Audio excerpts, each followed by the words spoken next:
ये कहानी एक बंदर और राक्षस की है जो हमें बुद्धिमानी, धैर्य और चतुराई का पाठ पढ़ाती है। कहानी बंदर और राक्षस। किसी समय की बात है, एक घने जंगल में एक बड़ा राक्षस रहता था। वह बहुत ही क्रूर और चालाक था। जंगल के सभी जानवर उससे डरते थे। राक्षस को हर रोज खाने के लिए कुछ चाहिए होता था, इसलिए वो जानवरों को पकड़कर खा जाता था। जंगल के जानवरों ने उससे बचने के लिए एक योजना बनाई। उन्होंने राक्षस से कहा, हम हर दिन तुम्हारे खाने के लिए एक जानवर भेज दिया करेंगे, लेकिन बदले में तुम हम पर हमला नहीं करोगे। राक्षस ने ये शर्त मान ली। कुछ दिनों तक ये चलता रहा। एक दिन बारी हुई एक बुद्धिमान बंदर की।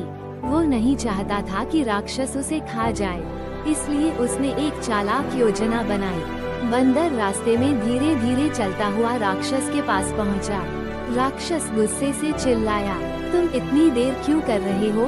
बंदर ने कहा, मालिक, मैं समय पर आ रहा था, लेकिन रास्ते में मुझे एक और राक्षस ने रोक लिया। उसने कहा कि यह जंगल उसका है और वो तुम्हें चुनौती देना चाहता है। राक्षस ये सुनकर आग बबूला हो गया।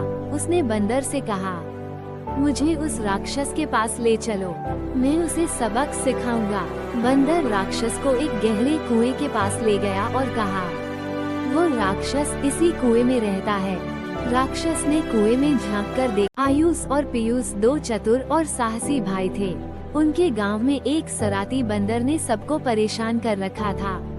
वो बंदर लोगों की चीजें चुरा लेता, घरों में घुसकर खाने की चीजें उठाकर भाग जाता और बच्चों की किताबें भी खींचकर ले जाता। एक दिन गांव वालों ने आयुष और पीयूष से मदद मांगी। दोनों भाइयों ने सोचा कि इस बंदर को पकड़ने के लिए एक चालाक योजना बनानी होगी।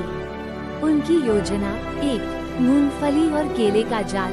उन्होंने एक बड़ा सा पिंजरा बनाया और उसके अंदर मूंगफली और केले रख दिए, जो बंदर की सबसे पसंदीदा चीजें थीं। 2 छिपने की जगह आयुष और पीयूष पिंजरे के पास ही एक झाड़ी के पीछे छिप गए। 3 धैर्य और चतुराई। उन्होंने बंदर का ध्यान खींचने के लिए पिंजरे के पास कुछ आवाजें की।